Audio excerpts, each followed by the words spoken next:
بسم اللہ الرحمن الرحیم۔ السلام علیکم ورحمۃ اللہ وبرکاتہ۔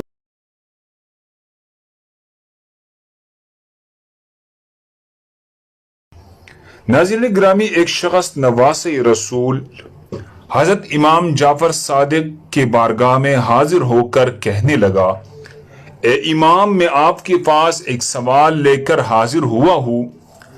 حضرت امام جعفر صادق نے فرمایا کہ پوچھو، کیا پوچھنا چاہتے ہو؟ اس شخص نے عرض کی، امام صاحب مجھے یہ بتائے گا کہ الو ہمیشہ پریشان کیوں رہتا ہے؟ یہ ہمیشہ ویران جگہ پر رہنا ہی کیوں پسند کرتے ہیں؟ امام صاحب نے جواب دیا، الو ہمیشہ ایسا نہیں تھا۔ پہلے یہ ویران جگہوں پر نہیں رہتا تھا اور نہ یہ اداس رہتا تھا۔ یہ پرندہ آقائے دو جہاں محمد صلی اللہ علیہ وسلم کے آل سے محبت کرنے والا پرندہ تھا۔ جب سے کربلا کا واقعہ پیش آیا ہے، تب سے اس پرندے نے ویران جگہوں پر رہنا شروع کیا ہے۔ جب الو نے دیکھا کہ میرے جد امجد حضرت امام حسین اپنے قافلے کے ساتھ میدان کربلا میں تشریف فرما ہے، تو یہ پرندہ 9 محرم کی رات کو میدان کربلا کے میدان میں پہنچ گیا۔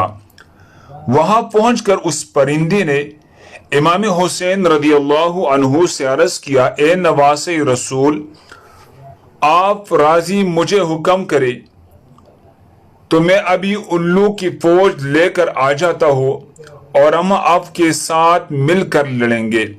الو کی بات سن کر امام حسین رضی اللہ عنہ نے الو کو کہا، اے پرندے، یہاں میدان کربلا جو کچھ کل ہونے والا ہے، آپ اس واقعہ کو ساری زندگی بھول نہیں پاؤں گے۔ تم سے یہ واقعہ برداشت نہیں ہوگا۔ تم یہاں سے چلے جاؤ، میں اللہ کی رضا پر راضی ہوں۔ حضرت امام حسین رضی اللہ تعالیٰ عنہ کی زبان مبارک سے یہ الفاظ سن کر الو بہت ہی پریشان ہو گیا۔ پرندے نے امام حسین رضی اللہ تعالیٰ عنہ سے بار بار یہ ضد کی کہ میں یہاں سے نہیں جاؤں گا۔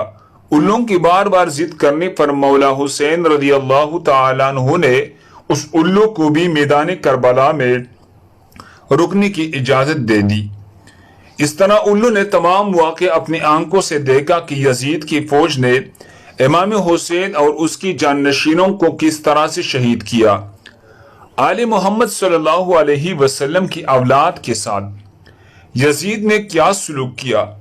الو نے سب شہیدوں کو شہید ہوتے ہوئے اپنے آنکھوں سے دیکھا تھا۔ جب شہیدوں اور حضرت امام حسین رضی اللہ تعالیٰ عنہ کے سر مبارک کو بدن سے جدا ہوتی ہوئی دیکھا، حضرت محمد صلی اللہ علیہ وسلم کی آل پر یزیدی فوج کا ظلم اپنے آنکھوں سے دیکھا تھا۔ کس طرح سے امام حسین رضی اللہ عنہ نے سر مبارک کو بدن سے جدا کیا، کس طرح سے انہوں نے امام حسین رضی اللہ تعالی عنہ کی جسم مبارک کو اذیت دی۔ جب یہ سب کچھ ہو رہا تھا تو الو یہ سب کچھ دیکھ رہا تھا۔ یہ سب واقعہ دیکھنے کے بعد الو کی دل و دماغ پر انسانوں کی نفرت پیدا ہو گئی۔ الو نے یہ واقعہ آ کر اپنے تمام خاندان کو سنایا۔ اس دن کے بعد الو کی دل میں انسان کے لیے نفرت کے سوا کچھ نہ رہا۔ یہی وجہ ہے کہ الو نے اپنا آپ کو انسان سے دور کر لیا ہے، جہاں پر انسان اس کو دیکھ بھی نہیں سکے۔ الو حضرت محمد صلی اللہ علیہ وسلم کی آل سے بہت ہی محبت کرنا والا پرندہ تھا، لیکن لوگ اس پرندے کو منحوس سمجھتے ہیں۔ آج کل لوگوں کا یہ خیال ہے کہ اگر ہمارے گھر کے آس پاس بھی الو بول دے تو ہم پر کوئی نہ کوئی مصیبت آ جائے گی۔ اگر الو کسی کی چھت پر بولے تو اس کے ڈر سے اپنا گھر بار ہی چھوڑ دیتے ہیں کہ ہمارے گھر کے اوپر الو آ کر بیٹھ گیا ہے، ہمارے گھر کو کوئی آفت آ گری گئی۔